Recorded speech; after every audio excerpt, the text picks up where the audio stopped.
Hey guys,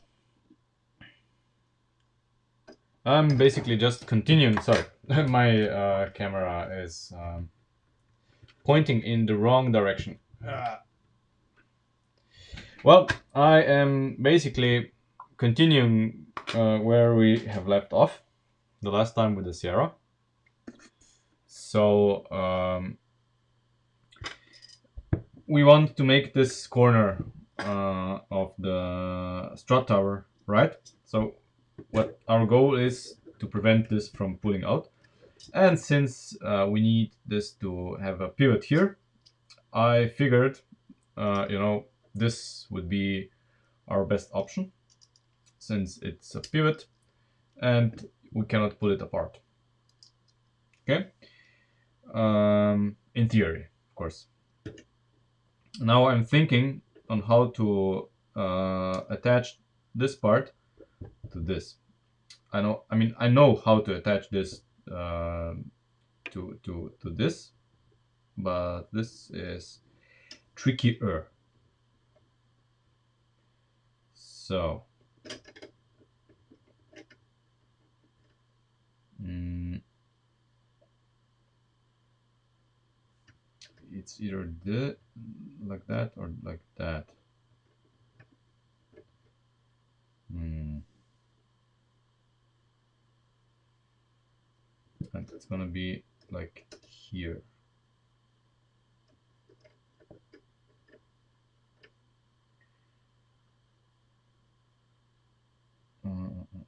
Oh yes, okay.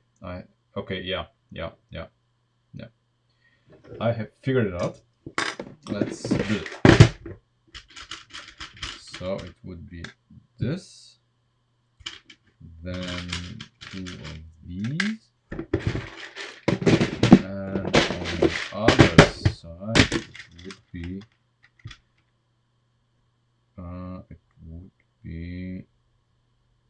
one. Yeah.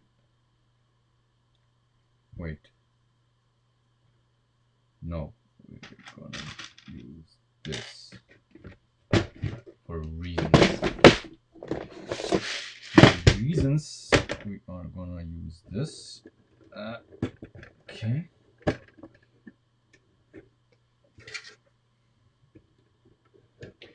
I mean, maybe this is gonna be a complete failure, but I'm gonna give it a try. Okay, so we get rid of this. Put this in instead.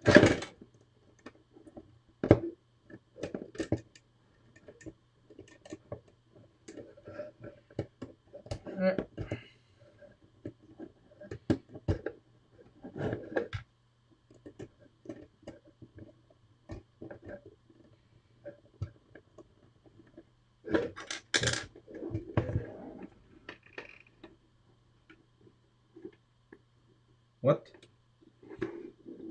What just happened? Ah, this happened. Okay. So here we're gonna use this static.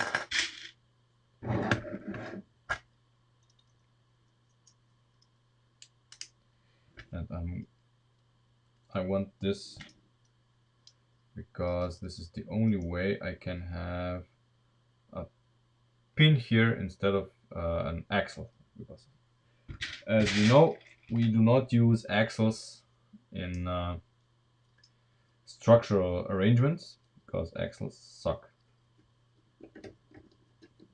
Axles are only good for gearboxes and stuff like that.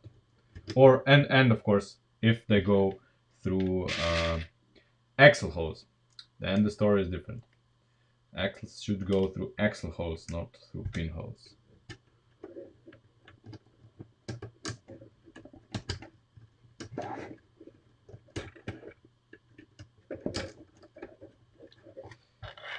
There we go.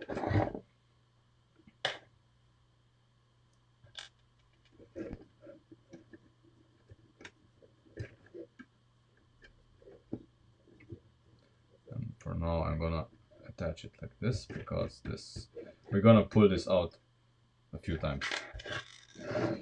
Okay, so this is, yeah, this strut tower is something else right now.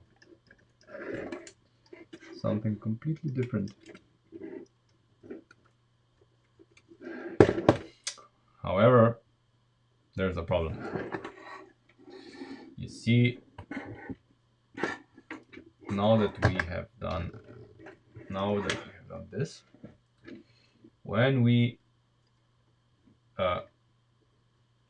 compress the spring, this part here bumps into this. So that's not good. That's not good. So we need to move this outwards.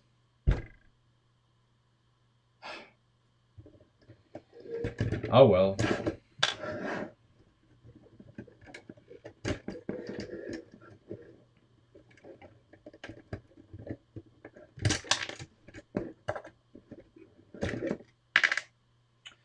So we need something else here. Hey fish. Girls? What do you mean with girls? There's no girls here. Girls are not interested in Lego. I mean, if they are, cool, but I don't think there's any girls here. Sadly, I mean, I would like to have girls that are interested in Lego. Always. Because Lego is something for boys and girls.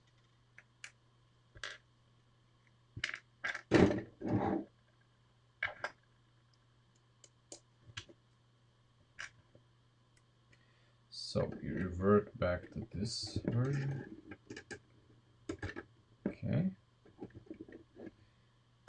And here I'm gonna use this guy.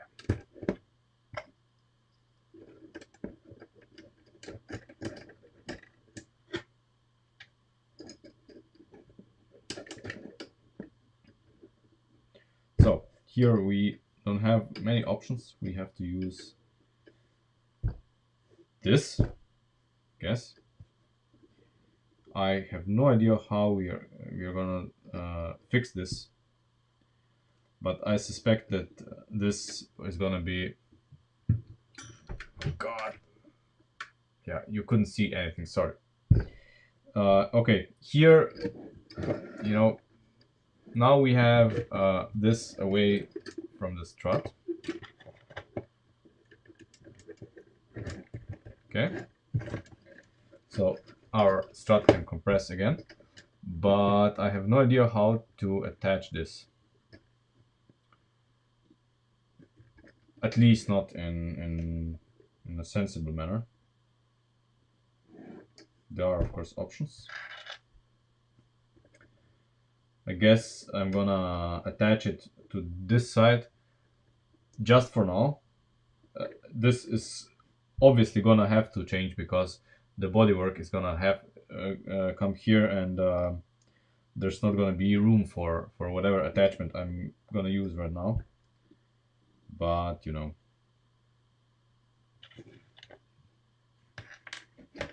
I'm gonna use it just so I can attach it, and then since I suspect that a lot of things here are gonna change during the course of our build, so this is gonna change as well.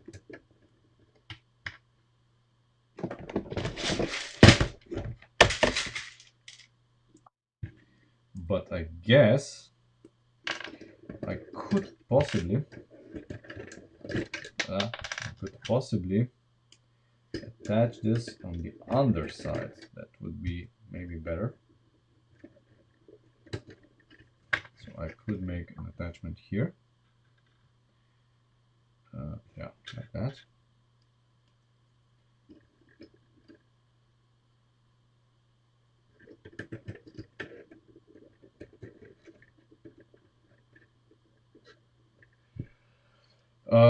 Well, pneumatic cylinders aren't the worst idea for suspension.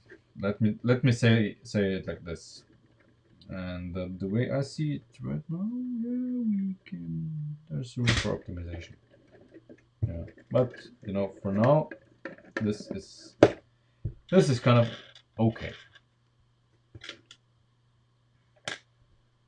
Yeah, the charger building instructions are gonna be probably be available next weekend or at the end of next weekend. Uh, the plan is to order a few things that I'm missing from Bricklink, and then when they are there, I put them on the charger, and then I can finally make building instructions. There will be, of course, picture instructions. So I will make a bunch of pictures for you to follow. They're not gonna be as easy as Lego instructions. So we are not gonna add one piece at a time, but several pieces in multiple complex uh, steps. So you know it's for the advanced user. But I'm gonna make the instructions, and I'm hoping that one of you is gonna make the instructions in a digital form, so we can redistribute the digital copy as well. So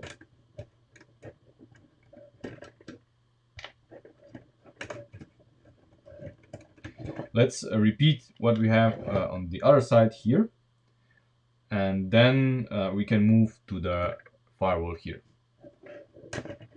So obviously I'm gonna take this all apart because this is entirely different than the other side, because obviously we changed so much there.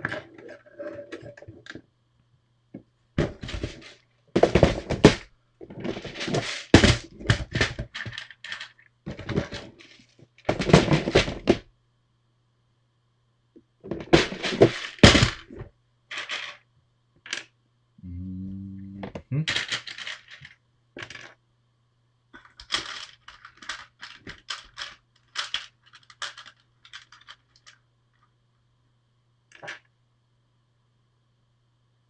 What else do we need? This.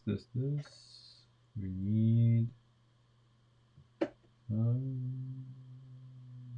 nothing more from here, but we do need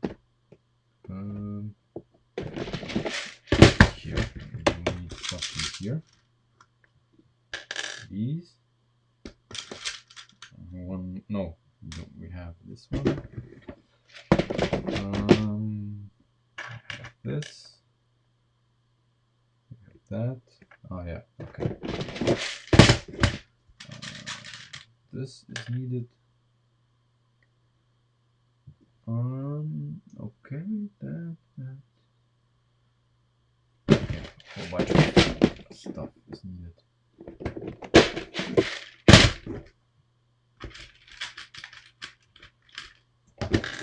There, and some axles. We need 2, 4, 5. No, we need one more. And then we need 4 of these. And I think we are good. Okay. So many parts on the desk. No, of course we need a turntable. Turntable. Okay. Yeah, I need to buy more turntables as well. Oh, smaller lifters.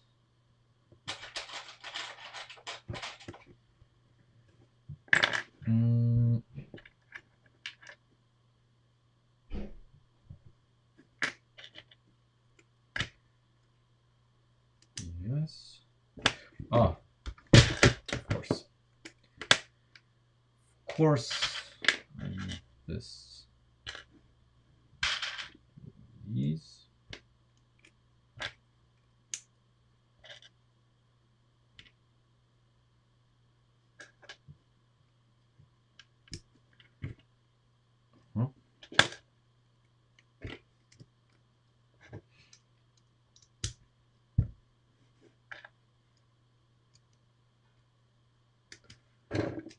there. No, wait. Oh. There. Now my favorite combination of parts.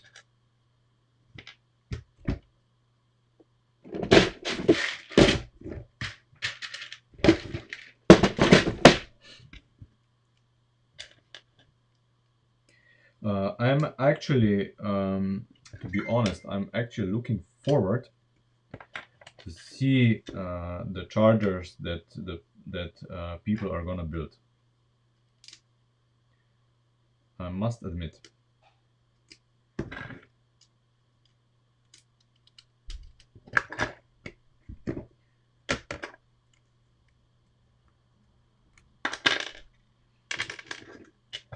Because I'm pretty sure that there are gonna be modifications that people are gonna make, maybe even color variations, and this is gonna be interesting. And pretty sure that some people are gonna make them better, because that's literally what I expect. So far, when looking at Lego models, people have always been able to make them better than what Lego designed them, and I'll be damned if this isn't gonna happen with the charger as well.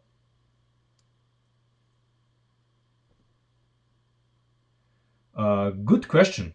The point of the turntable is that this, I cannot pull it out. That's the point of the turntable. So that we cannot pull it apart. So when the strut is pushing the top here inside toward the center, the turntable is preventing it from doing that. That's the point of the turntable.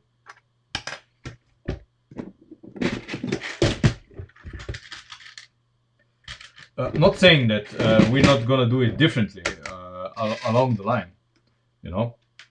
But right now I'm doing it like that, and you know, in 2 weeks' time when we revisit this, we could do it differently.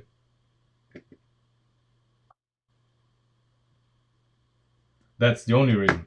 So nothing really to obsess about.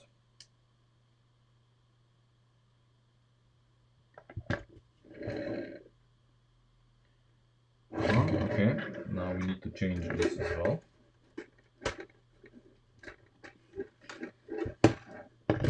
Okay.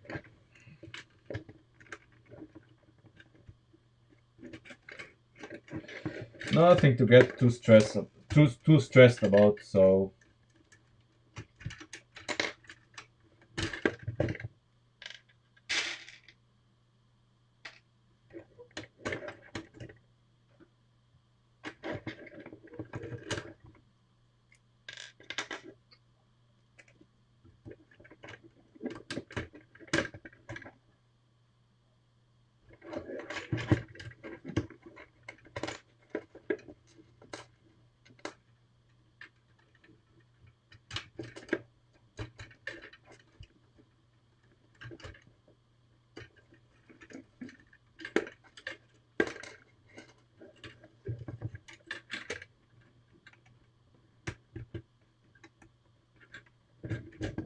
okay.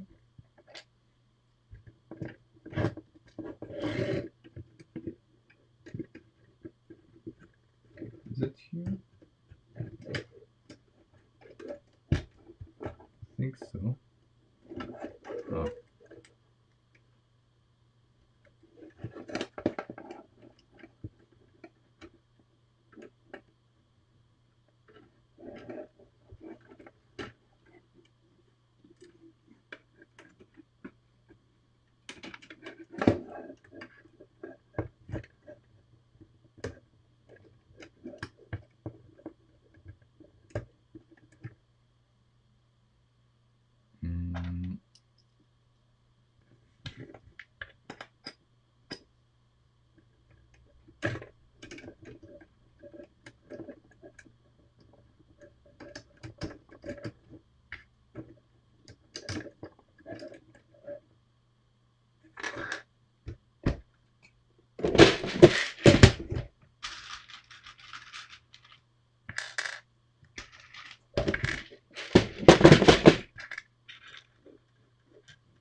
So, I mean, obviously, because there's no firewall, this is all a little bit wobbly still.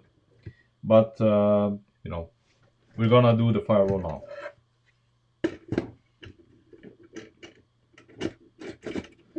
Okay. Yeah. As we decided the last time when we had the Sierra here, we are going to extend the engine bay up until here, even though the actual firewall should be here, but we are going to extend the firewall in the drive tunnel till here.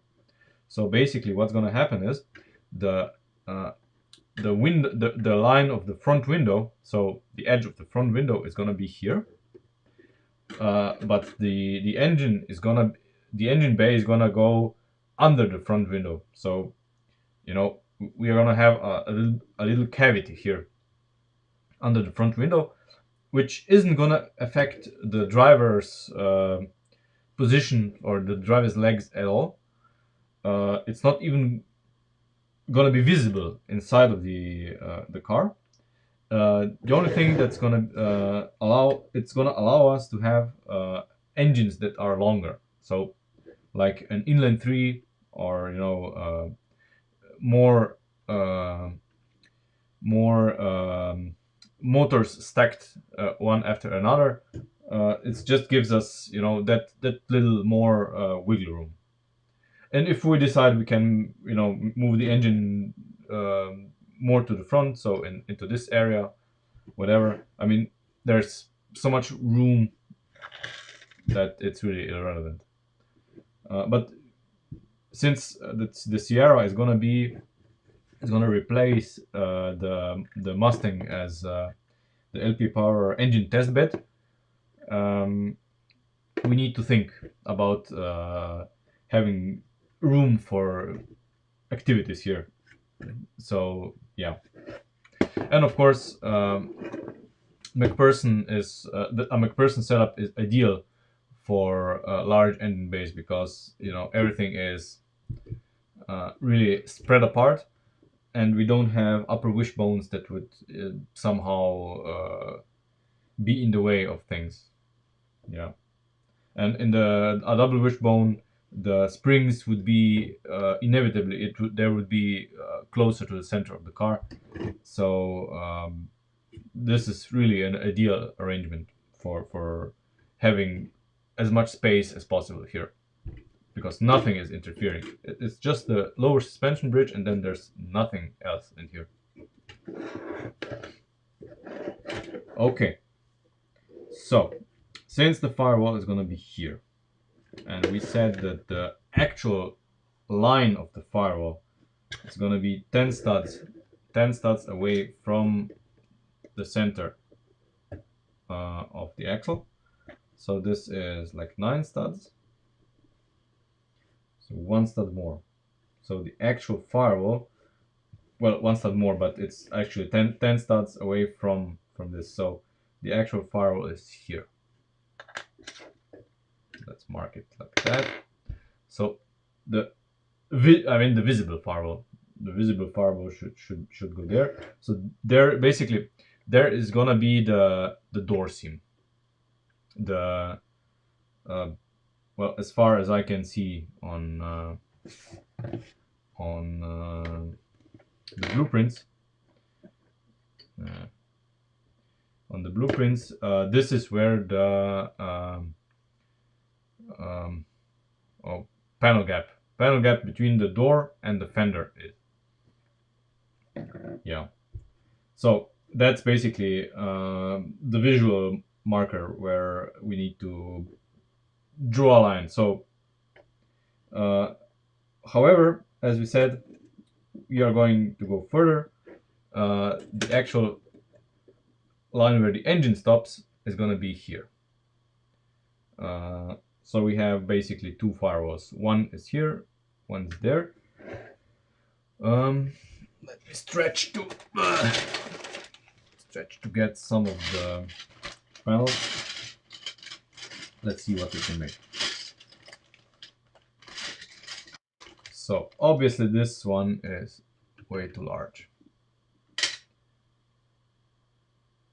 On the internet, I get cars blueprints on the internet. I just Google and see what I can find. Okay, so we are gonna try to do it like this. So this is a 9er.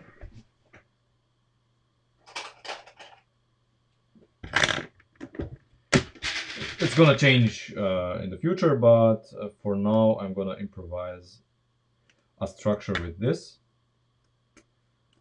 Just, you know, so I can have something. I'm a visual type, so I need some reference points from which I then can build everything. And these are my reference points.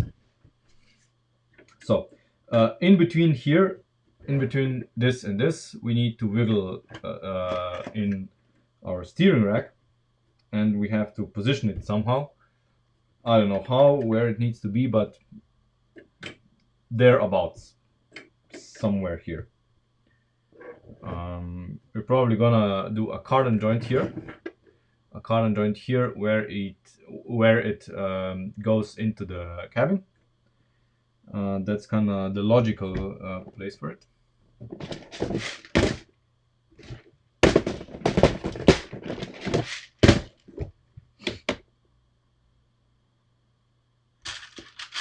Maybe we can even do this. This would be better, I think.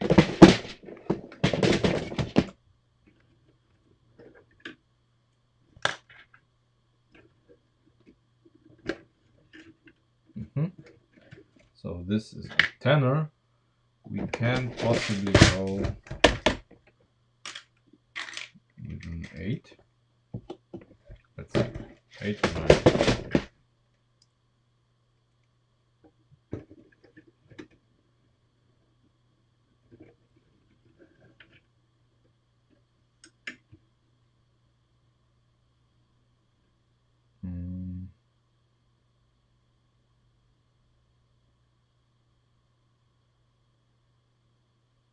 Yeah. Now the question is where the steering wheel is gonna be. My guess is here, on exactly this axis. Steering wheel is gonna be here. Probably, yeah. So steering wheel is probably gonna be on this axis. So this is kind of awkward.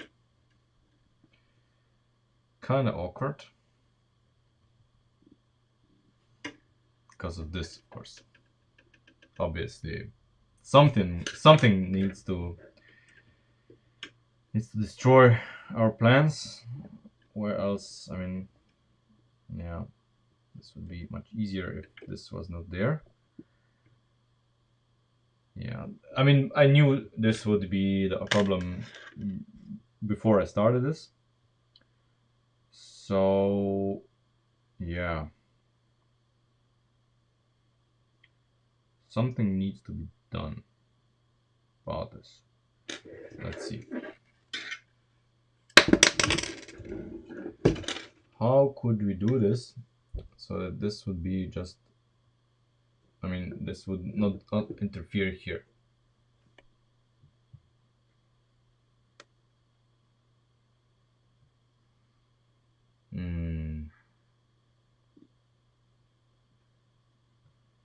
I wonder. Well, obviously we are the anti-roll bar bracket is gonna be a little bit more elaborate, but at the same time we don't want to compromise this, because see this, because now this is very stiff and it really blocks any attempts of the A arm to go back. I mean, go back, you know what I mean. Basically to do this. And this is very nice. But we need to kind of get rid of this point here, where the steering steering axis bumps into it.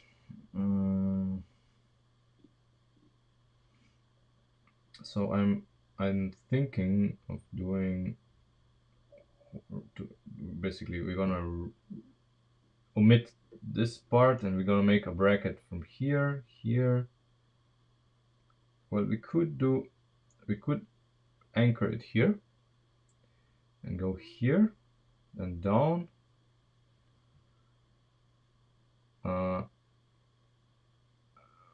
Yeah, but not down here. God, this is already too complicated. So here, oh yeah, oh shit.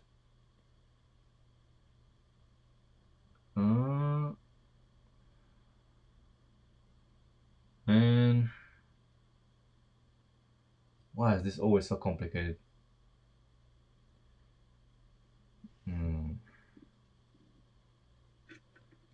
Could be simple, but it's not.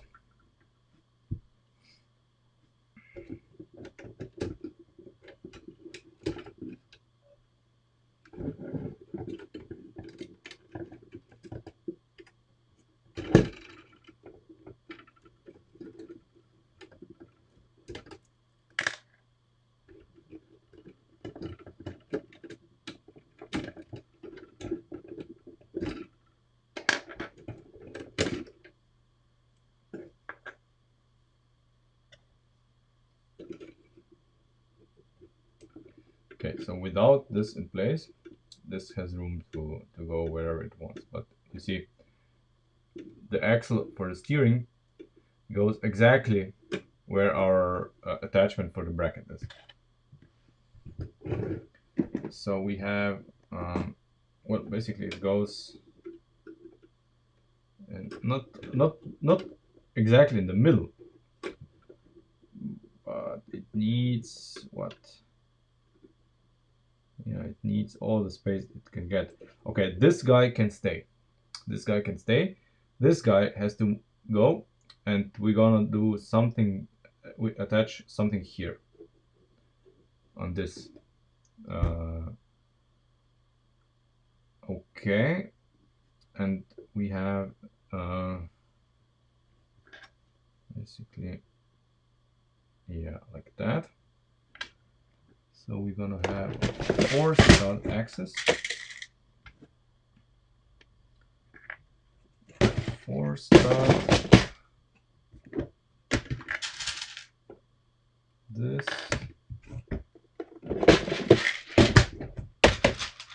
And then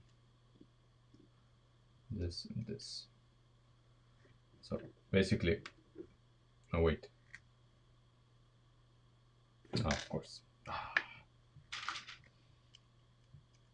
Ah, crap.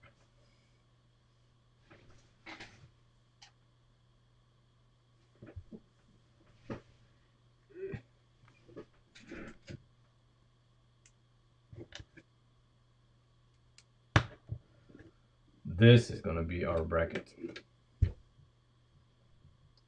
See, now it's gonna make room here for the entire bar. For the steering link. Let's suck at this. And of course we need to remove the suspension bridge because it's in the way. Okay.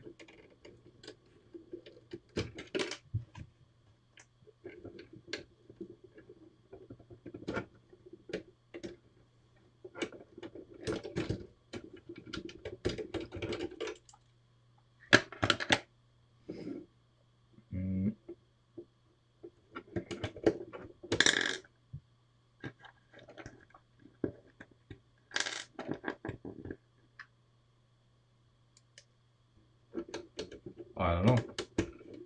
I sell them for 5. I mean, I sold them for 5. Let's put it this way. So I would say no.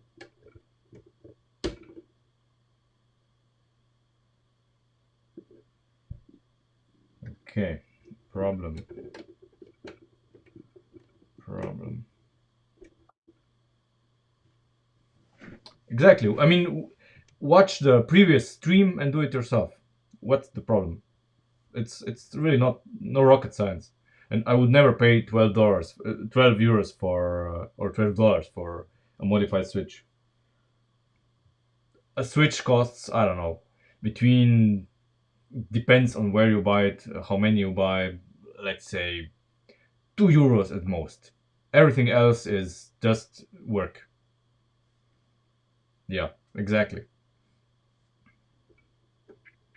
That's why I don't sell them anymore, because it does require, as I said in the previous stream, it does require you a little bit more work, of course, but I think it's worth it.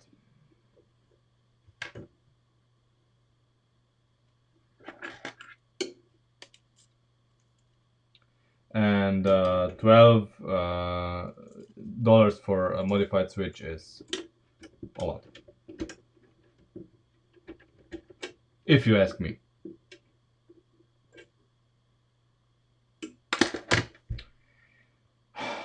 I really can't win this, can I?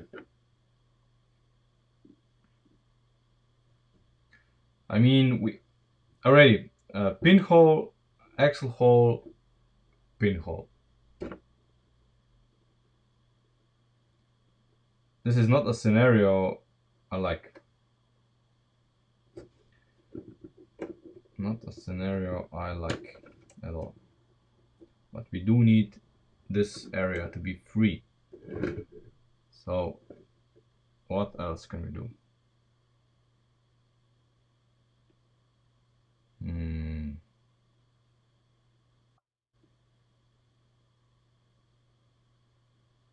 Exactly. Just like Ben said, nothing fancy. And you have several videos. I think a few videos from me, including the last stream, and videos from other people who have done it to compare. I mean,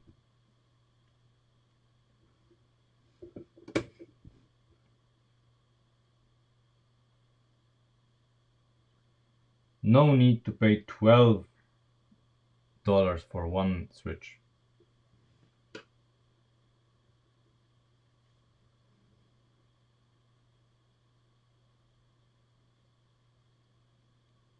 Hmm.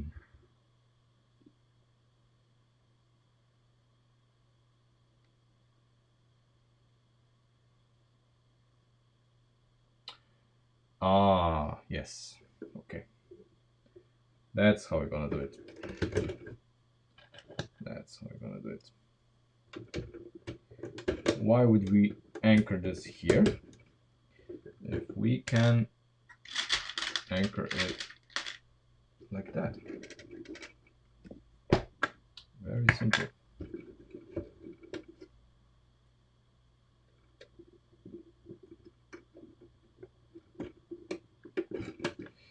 And of course, I'm gonna do something else because I see a potential problem here already.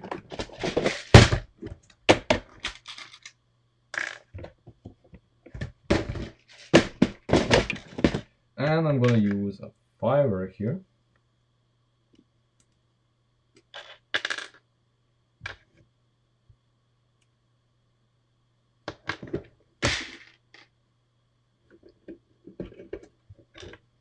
And I'm gonna anchor it like that. There.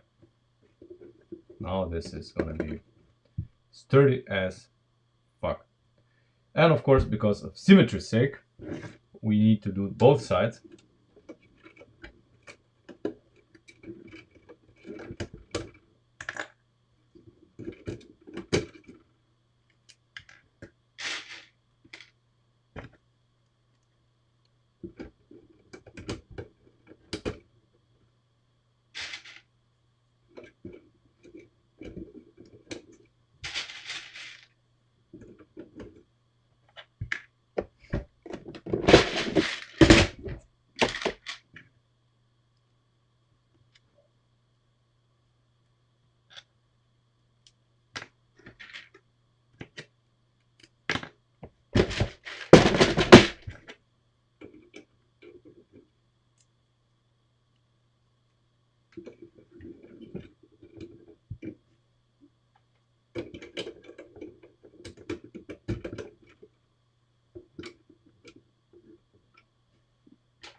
you buy more Lego.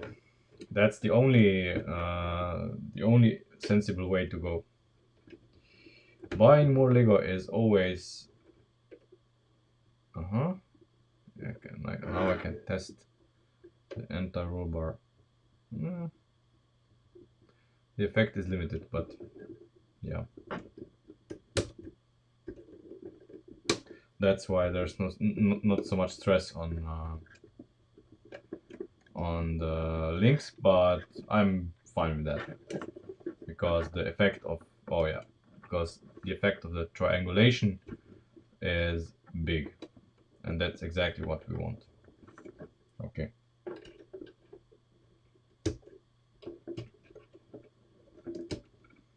Perfect.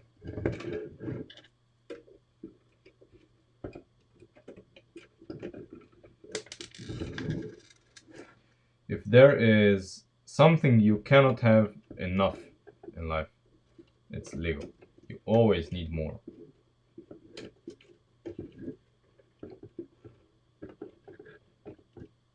I mean, when I was little, I didn't have enough Lego to keep what I did.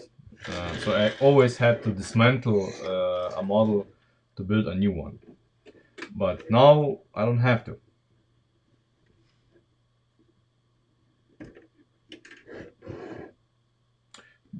That's another way of doing it, yeah.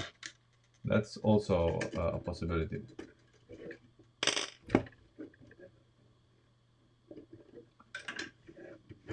There we go. See? Now the steering axle is free to bend as much as it likes. No more interference. Well, they live as long as you remember to keep backups. The moment your backup fails, they're dead.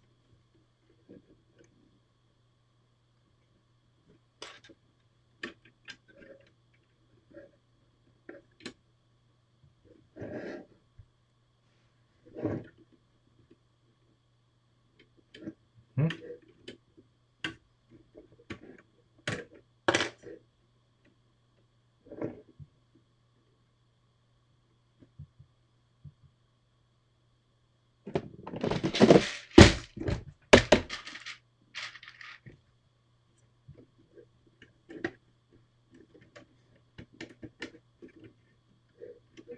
It looks like this is the eventual point where we're gonna have our steering link. No matter what we do with the angle here, this is probably what we're gonna go for.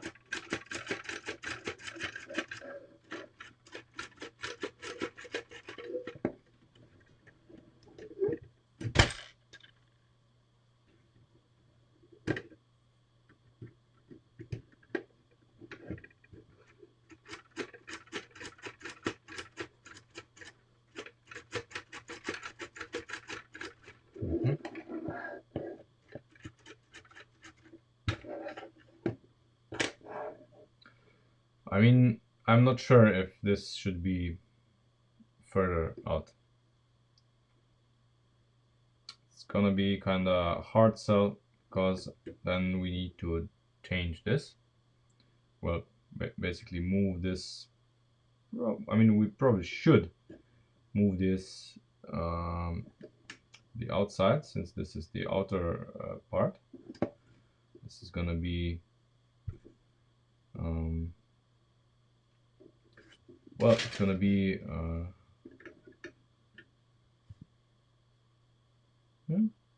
maybe we should do this. Yeah, so I mean, this is a complex corner in every car, and we in the Charger it was easier because we kind of decided beforehand how we're gonna mount the door. But here the door is actually gonna impact where this is. I am not happy with how steep the angle here is. The angle here is a little bit too much for my taste, especially for a cardan joint. It's pretty adventurous. So I would like this to be a little bit further in. But I'm not sure about the position of the steering wheel, because the tunnel is a little bit big. Yes, that is true. But on the other hand, we can make the tunnel narrower, you know, and the seat's gonna be like here. So this should be fine. The steering wheel is about thereabouts in a car.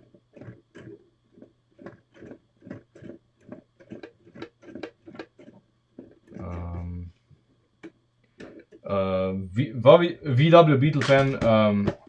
I am not sure if I'm gonna build a VW bus. I mean, at least not now. Right now, it's not something that I'm considering.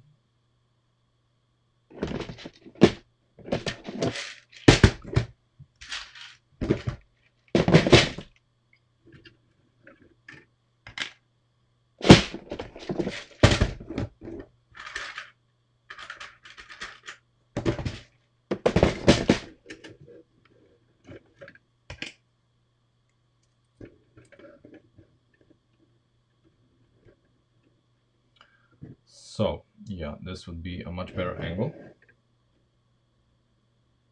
Much better angle.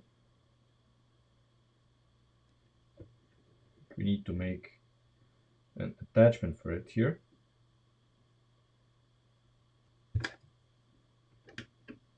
Yeah, this is out of the question. This is out of the question here.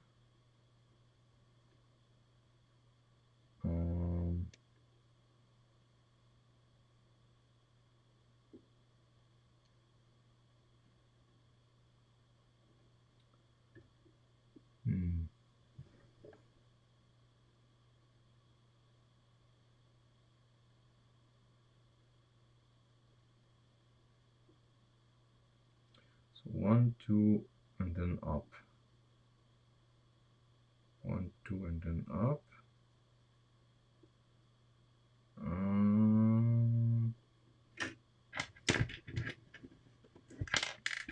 So we would basically have the attachment here. This is the position where it would be. And then we can move it, of course, any way we want.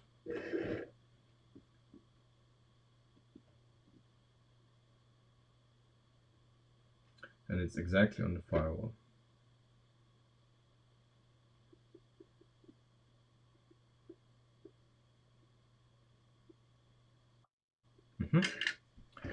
Okay.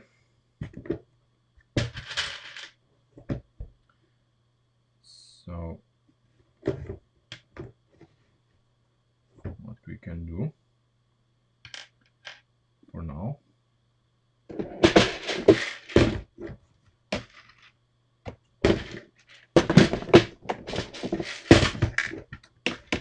just so that we can have a feeling of where things are.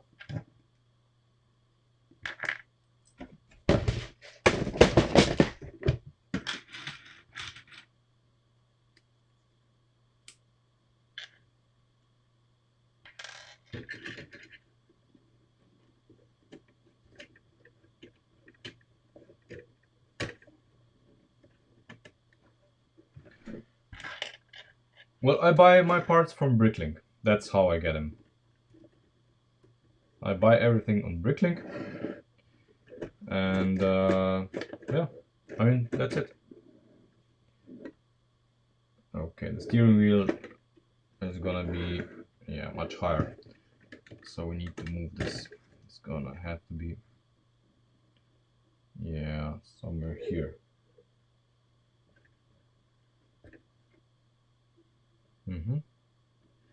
Okay, so this needs to be longer. Since this is a tenor, we need 10 plus 2. So 10 plus 2 is 13. And we would use, ideally, we are going to use, well, let's say, we use this.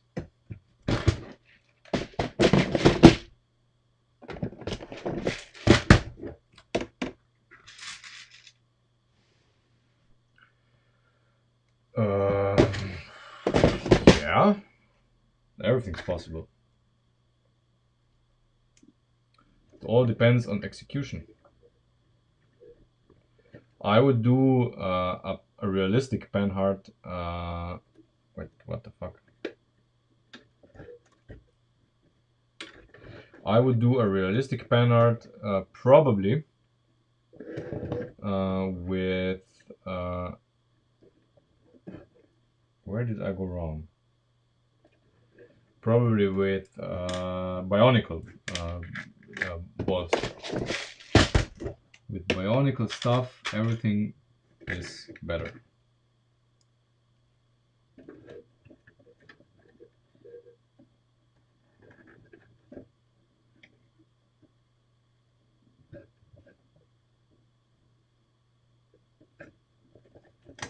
What the? So now the tenor doesn't seem so unreasonable.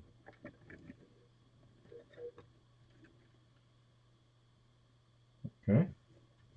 You can have it here. Okay. Well, blimey. It's 1, 2.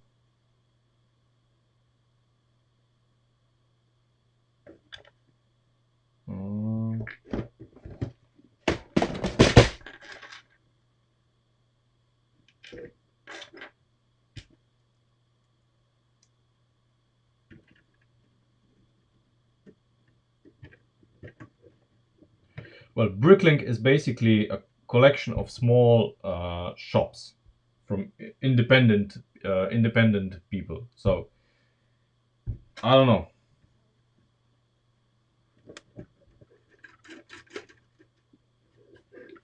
Yeah, that looks somehow better-ish.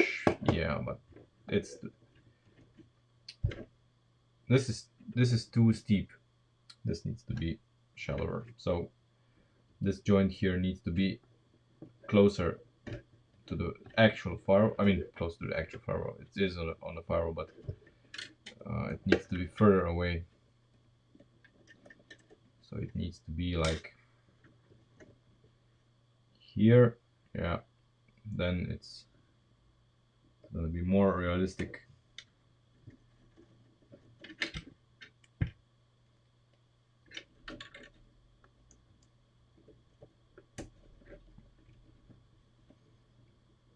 Yeah.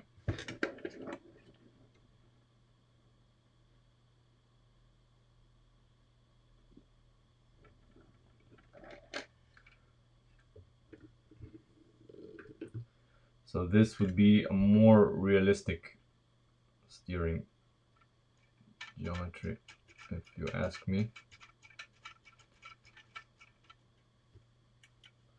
So what we have to consider is that the angles here in the current joints must not be too extreme. That's really important.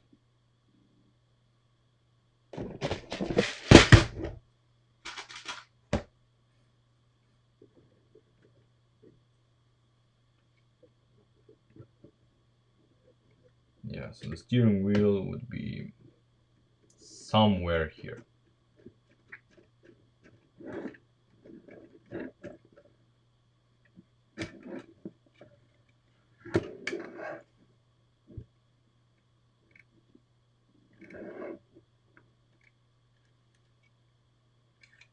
Yeah, ish. Yeah, something like that would be, and then here that's the edge of the windscreen. So this is where the hood goes down. That's the edge of the windscreen where the A pillars rise up. So the steering wheel is gonna be somewhere here.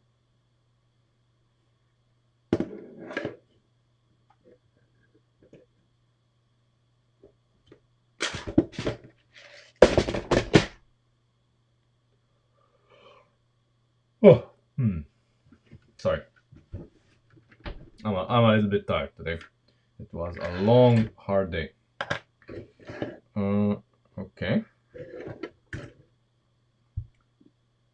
So, I think we should make a dummy door to see where the hinges need to be, and then we can do this corner, which is a very important corner. This is one of the most important corners on the car because, unlike in the Charger where there was a lot of room here to do stuff, we don't have a lot of room here. So the A pillar attaches directly here and goes, to the roof, and at the same time the doors attach here, and this part here, so the upper frame rail, which is not present in the Charger, not at this point, is also going front to the front. So many things coming together, and we need to be ready for them.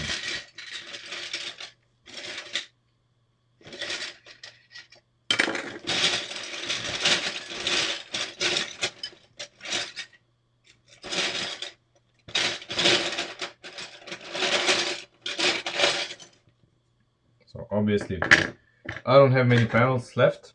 I'm gonna order more, but that's what you're gonna work with.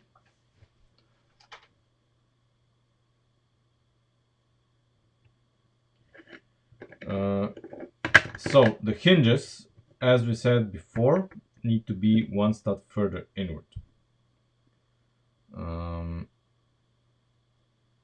One stud further inward for them to be effective. And unlike on the Charger, we have quite some height to do the doors. So the height here needs to be 13 studs. Let's see, 13 studs. Okay, this is already one stud too high. So 13 studs. This is 14. It's too much. Misleading bastard. Okay. There. So that's the top edge of the door. And what I want to do here is I want to have doors, unlike with the Charger, I want to have doors that I can put on. So like in most normal cars, the doors basically are put onto the hinges and then they close.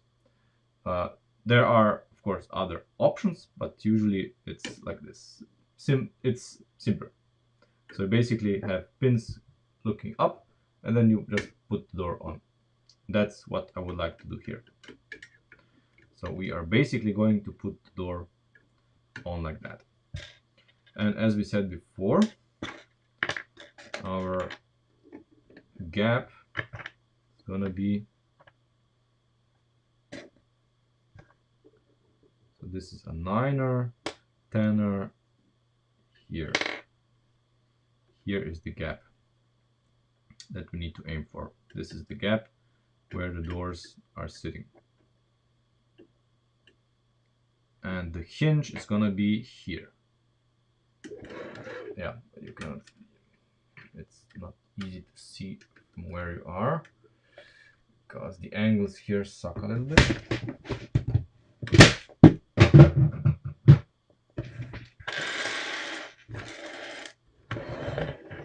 Okay, this is a little bit better. So basically this is where our panel gap is going to be. So the door is going to start here. Of course, obviously it's going to be on this plane. The door is going to start here, and the hinge is going to be here. And since we can use the holes here, we're gonna have the hinge is gonna be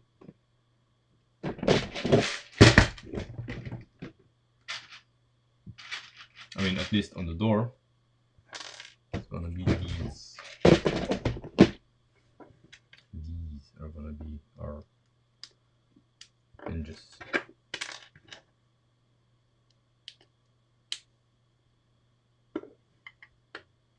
So now the height is not really important right now, because what we want basically is just the geometry here. So this is not even the door, it's just a structure that's gonna help me determine where everything's gonna be, nothing more. So this is gonna be our dummy door for now. Okay, and the hinges need to be like here. See? And once, I mean, there's gonna be a lot of dummy and temporary stuff here, because all we care is the location of the hinges, and then once we know the location of the hinges and how much this is gonna be able to swing and everything like that, then we can do this corner. Ideally, I would probably like to move this. Not sure yet. Ideally, and we'll see what we're gonna do here about the frame rail, if we're gonna have any, or the rocker panel is gonna be basically just this, just panels, which I'm fine with, because we have a strong rail here, and this is gonna be strong enough in theory. But you know, there's always room, you know, here we can reinforce things. Yeah, doesn't matter right now. Okay,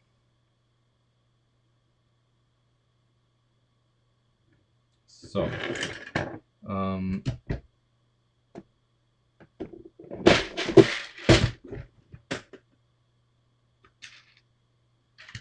my guess is, and this is just a hunch, that this is not gonna work.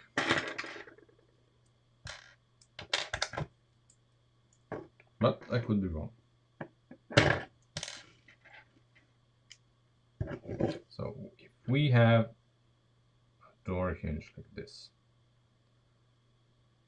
this is not gonna work, because it doesn't allow us, it doesn't allow enough of a movement. Yeah.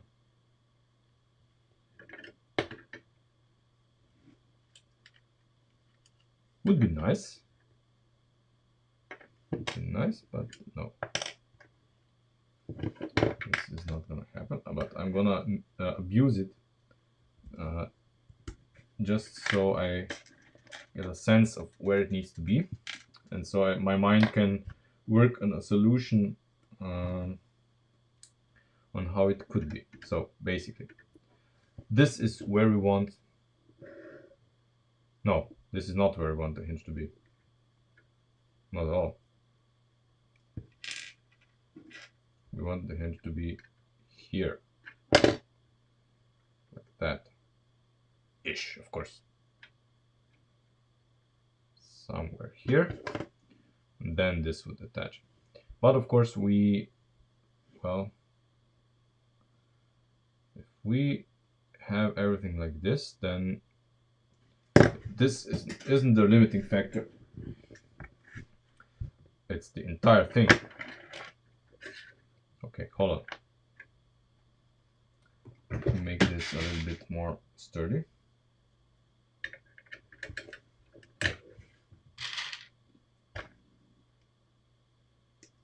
Let's see where exactly the limitations are. Okay.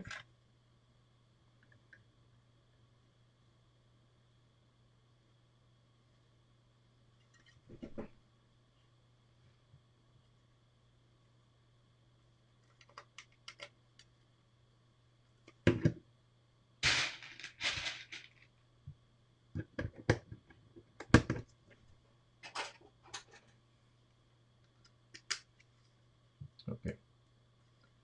So I put it on here, and then I try to open the door, but no go. So there's two options of what we can do. One of them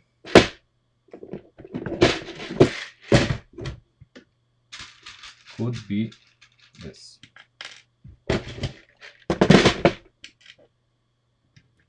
And I'm just experimenting, you know, I don't know anything. We could have the hinge here. Then we would be able to open the door, but there's trade-offs here as well. So since we want a half a stud gap here, this absolutely makes it impossible for us to have the half stud gap because we need a one stud gap if we want to do this.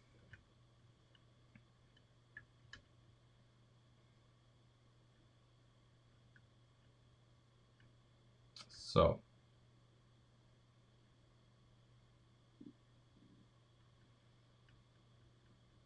we should, damn it, I mean, yeah, we should have a half a stud gap on the door.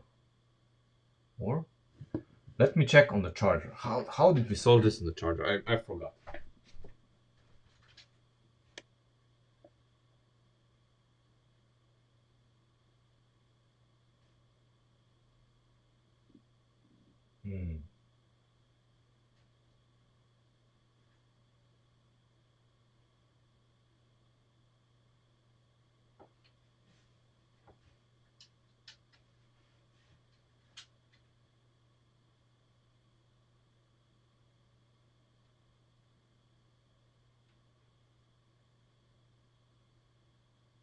What the fuck?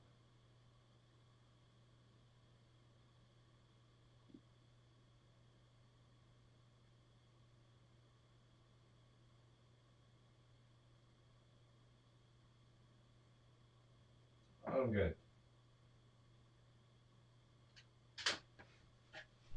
This is the setup we have here. And the clearances are actually the same as in the charger.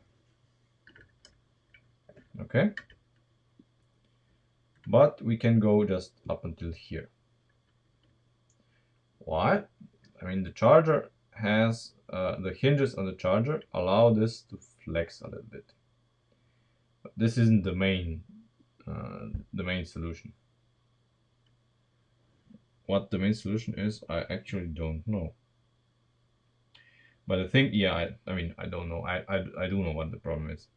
On the charger, we have a gap of 2 studs between the door and this, and that's the thing that we need to do here. So instead of having the small gap, we need a bigger gap here.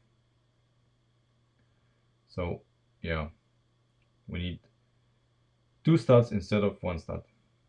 So this guy needs to move further inside.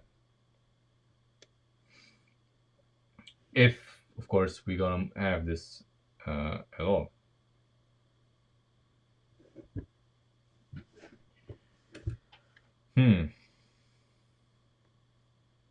That's a good one.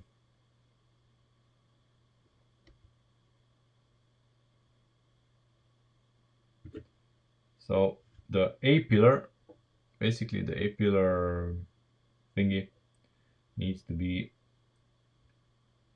one stud further inside.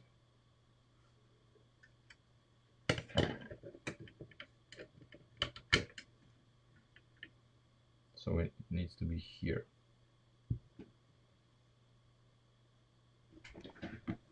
If it's here, then we can mount this in a different fashion.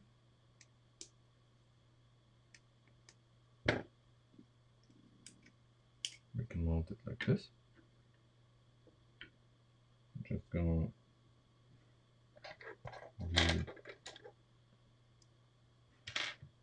do a little something here.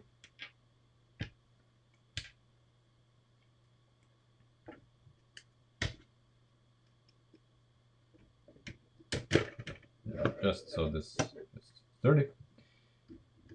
There. So we need this gap. And with this gap, the door opens actually quite nicely. Now we're gonna have to do this with our friend here, and it's gonna be even better. Or is it? No, it's not. This is not gonna change anything. Okay, but yeah. If we can do this actually pretty good. We don't have to compromise. We use these.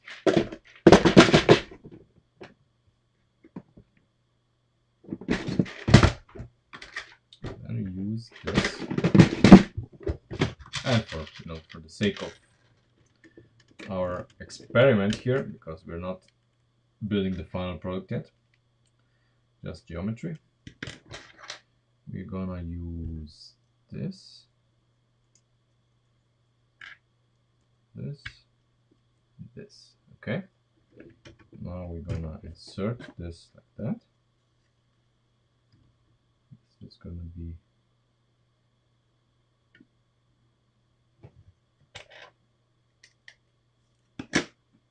okay.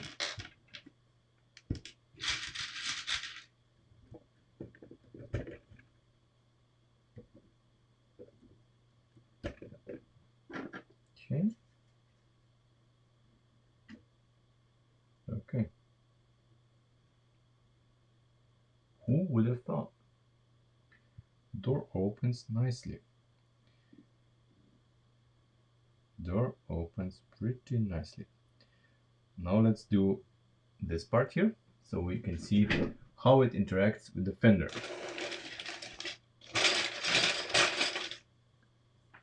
Okay.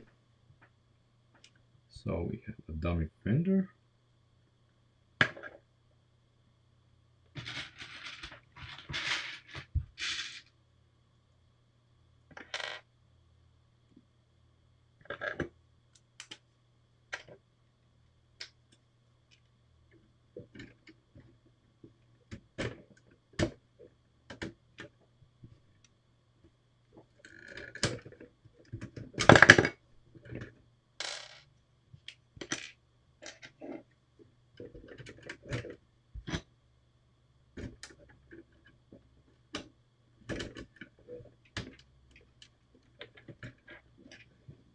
Come on, work with me here. There we go. Okay. Okay.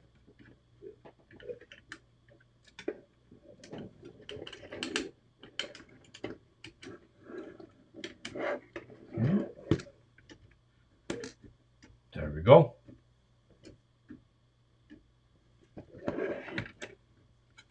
Half a stud gap. I mean, still everything is wobbly, but you know, there's no interference. this is fine. Exactly what we want. Is it in the right position? It is.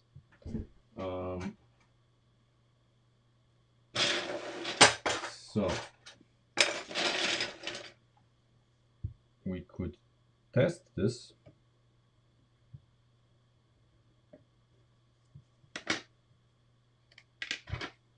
Since we have everything set up, so that we could test this very nicely.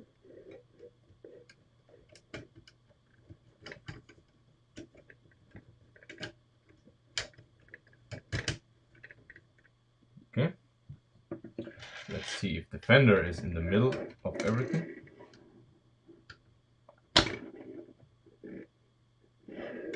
Looks like it.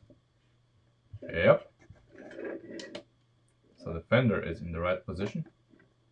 Well, it needs to be lower, of course, and obviously this here needs to be on the upper side or made different because it's gonna hit, and the fender needs to be lower. Of course, I put it high, but I cannot put it lower because it, yeah, you know what I mean. And here we have like this. See, and the wheel does look pretty good inside the fender. At right height, of course. This is gonna be probably be somehow the right height that it's gonna sit on. And we have, like, as in the blueprints, 4 studs of fender, and then half a stud gap, and then this. So if you ask me, it's the dimensions are accurate.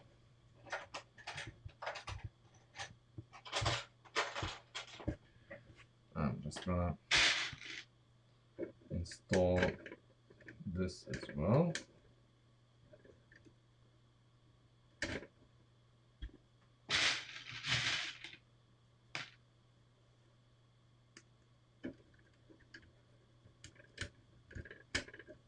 There we go. So this is going to be the front bumpers somewhere here. I don't know. Yeah. Clearances are nice.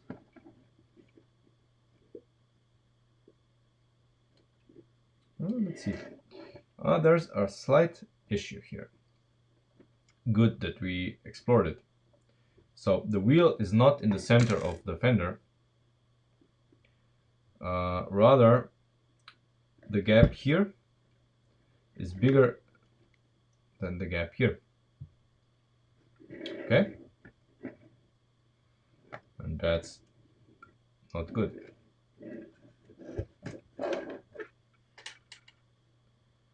That's not good.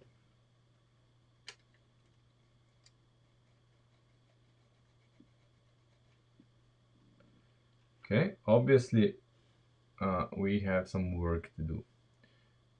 I think that if we had the firewall, the footwell, driver's footwell, one stud further to the front. No, it's rubbing. Okay, shit. Disregard this remark. Okay, what if we now put the fender and everything here a little bit further to the front? Yeah, I think our good friend the half stud is gonna wreak havoc on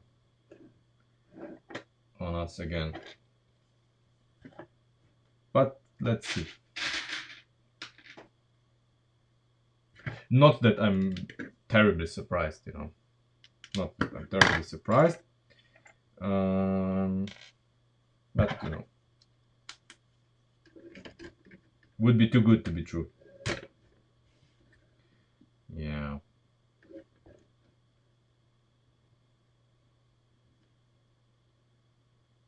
I think it's half a stud, isn't it? How wide is this anyway? How wide is this anyway? 13 studs. No, is this 13 studs? Yeah, it is. But we are like one stud off the center. We are one stud off the center. That's strange. That's strange. I mean, we are one stud off the center. This should be fine. This should be fine.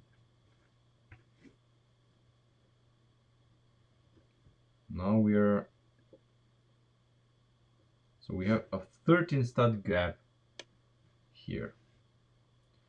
Blueprints say we should have a 12 stud gap, but okay, since we have the Porsche thingy here, I mean, we could add half a stud here on each side. We have the half a stud parts, that's not a problem. But I'm more concerned by the fact that the wheel is not in the center of the fender. And since I would really much like this to be true, this is a problem. But not as big of a problem as you think. We're not going to change any of the chassis for that. What we can do, and probably should do, is that we won't have half a stud here. So this is going to be an even stud. And the front fender is going to be half a stud offset. This is going to make our life easier down the line, because this means that the rear quarter panel can be on an even stud basis. It must not be, it won't be half a stud offset, because we are going to have 3 panel gaps here. So between the front door and the front fender, between the front door and the rear door, and between the rear door and the rear quarter panel, because it's going to be 4 doors on the car. So the front here is going to be the front fender is going to be half a stud offset,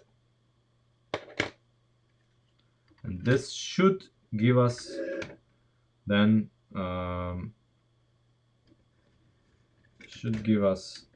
the wheel in the center of the fender. Yeah,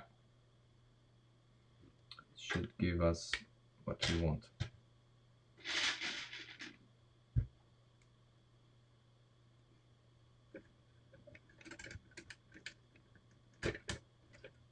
Okay, I'm just gonna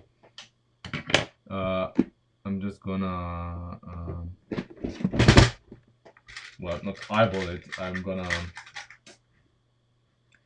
put something here in between just so we can test this properly.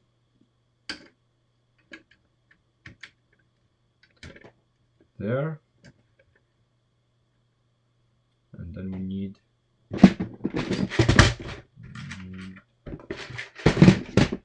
something here.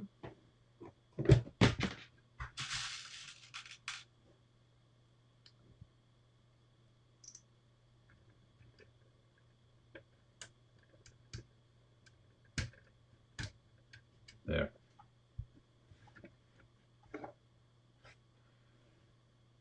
So yeah, exactly. So this puts our wheel exactly in the center of the fender. and the gap as we have it now, the gap between the front and rear is, I mean, the gap between the sides is 12 studs, just as in the blueprints.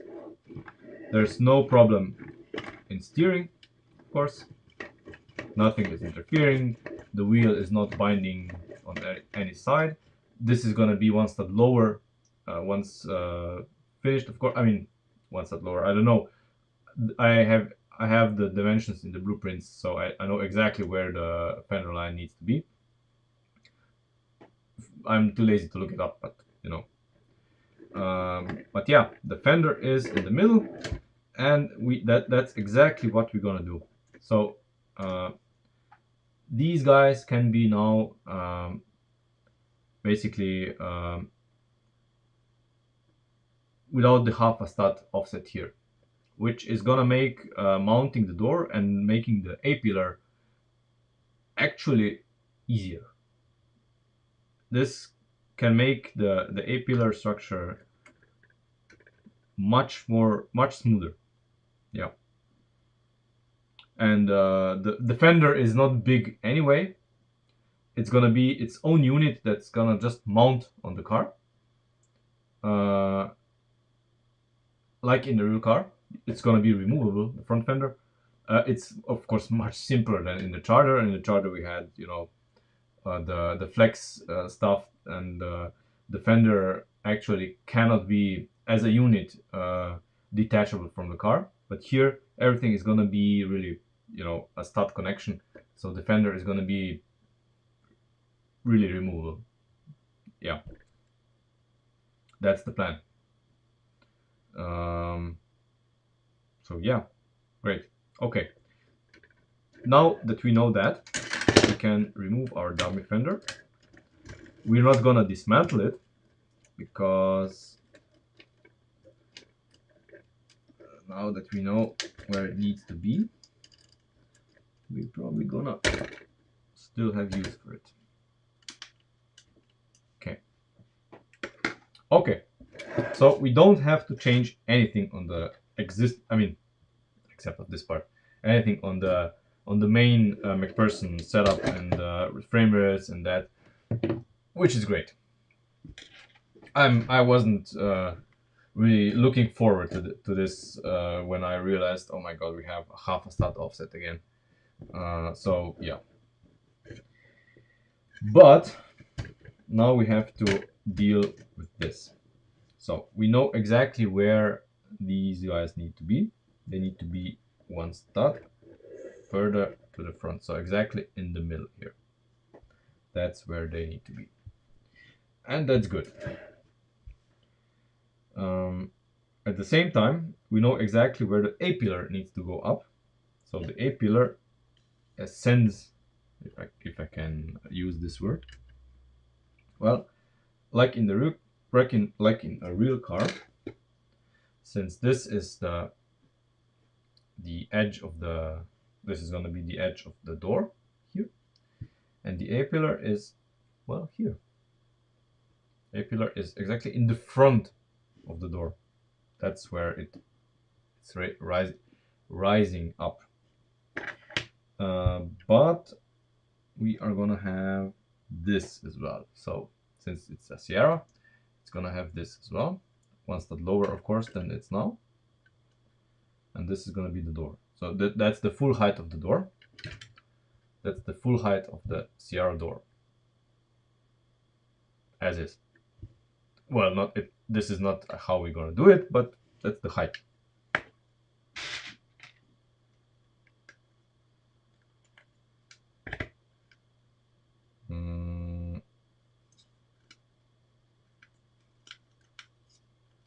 Yeah, like that. So that's the full height of it.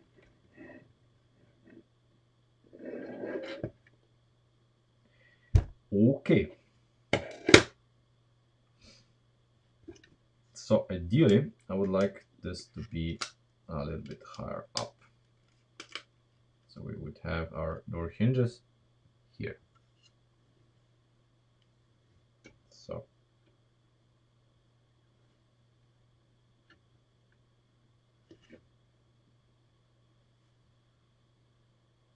Okay.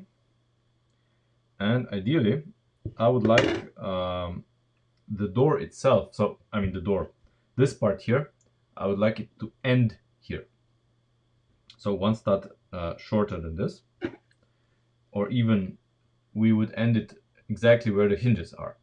So like in the rear car, you know, so to make the opening into the car as big as possible, because in the Charger it's too small, exactly because we used this frame here, and we abused the hell out of it.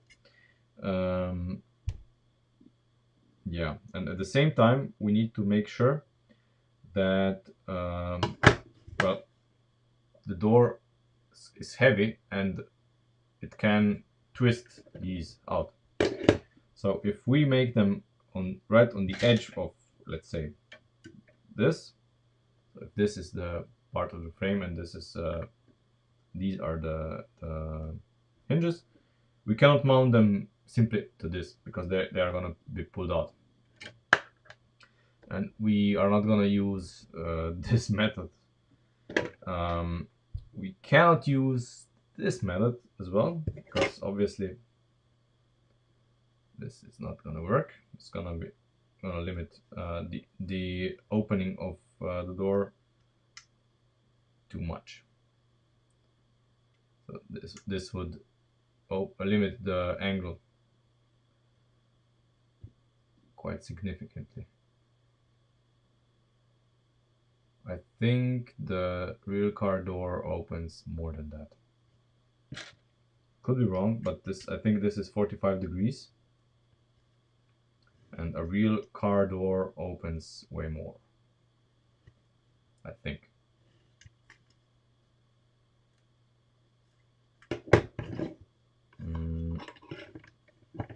I could be wrong.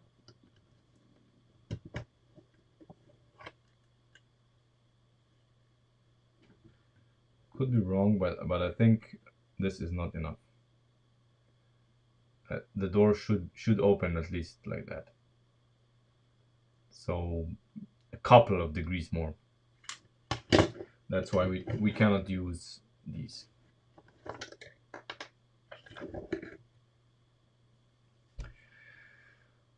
What can we use? What can we use?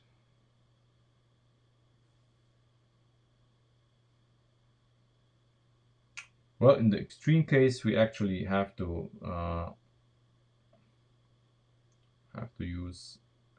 basically have the structure up until here. So this is the outer edge of the, well, A-pillar assembly.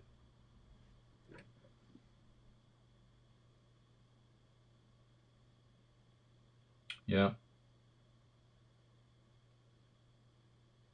Perhaps. No.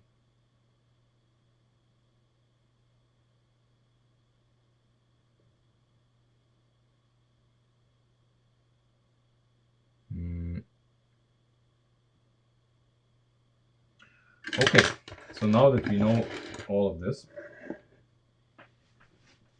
how do we actually connect all of this together?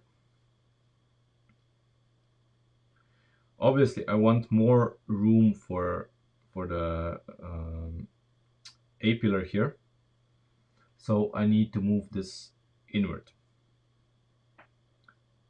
The attachment point for the strut here. And I want this assembly here to be, well, rigid, because it's rigid in the rear car as well. But maybe not exactly the way it's now. Maybe I can use, you know, stuff like that. I can use stuff like that instead of what we have here.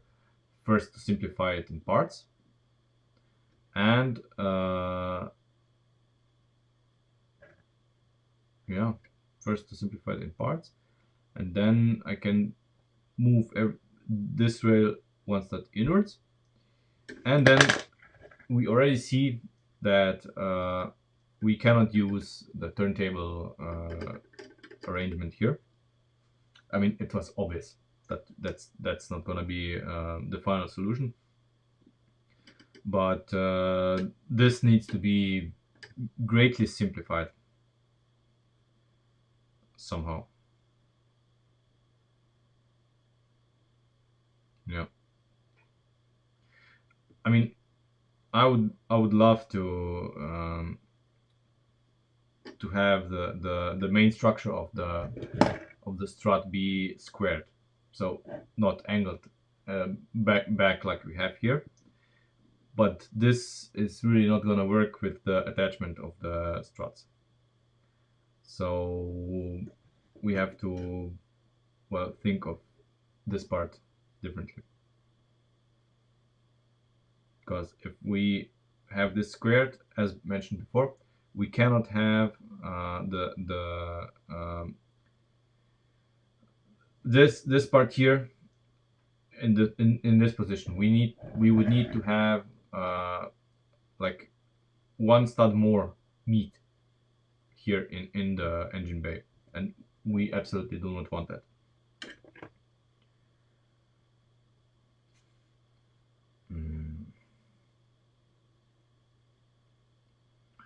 Yeah, and this is the situation where it I have to look at it for an hour and basically think. Fortunately, the weekend is around the corner, and this is the ideal time for me to do that, because once we have figured out this, everything else is going to be much easier. This is the most difficult part. Uh, of course, the angle of the A pillars is also going to be pretty significant. Uh, but for that, I will probably. No, I don't have to. I have the frames. So our dummy roof is gonna be made out of frames, of course, not of panels, because I don't have panels, and especially not that many. Um, so basically, after we do this, we're gonna do the B pillar as well, connect it to the roof, and then we can make the angles of the A pillars. And once we have that, then we are gonna see what's gonna happen with the steering and with the rest of the firewall. So, oh, oh, sorry. So that's how we are gonna progress. And of course, once the firewall is done, don't forget that one part of the structure of the whole car is also the front. So the front is also very important. So this framing here is probably gonna receive one of those big frames. We're probably gonna use the big frame here to to bind everything here together. I don't know how it's gonna fit, but yeah, this is gonna be here in the front, just behind the grill, and that's how we're gonna roll. Everything needs to be sturdy. It's gonna be much sturdier than the Charger. Yeah, fish. See you. We are gonna end the stream in a couple of minutes anyway, because I'm really tired.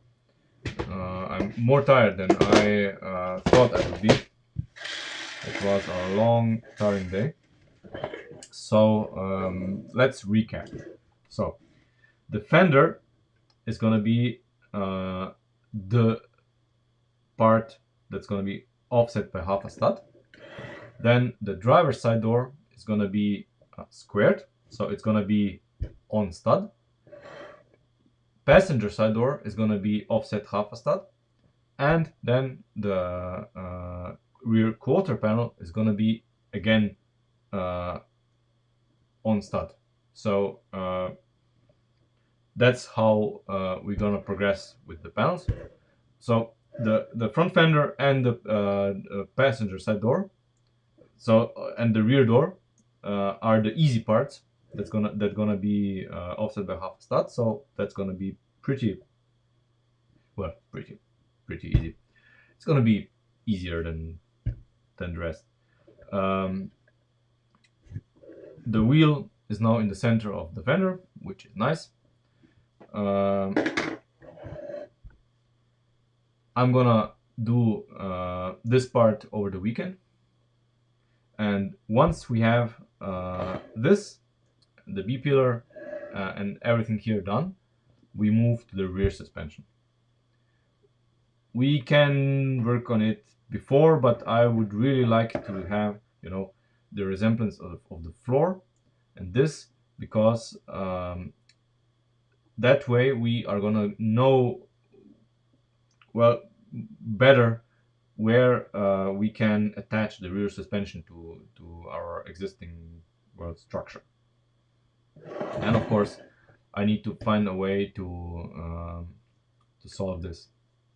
I'm gonna make some pictures. I'm gonna post them to my Patreon, and a few are gonna be posted on the Facebook page.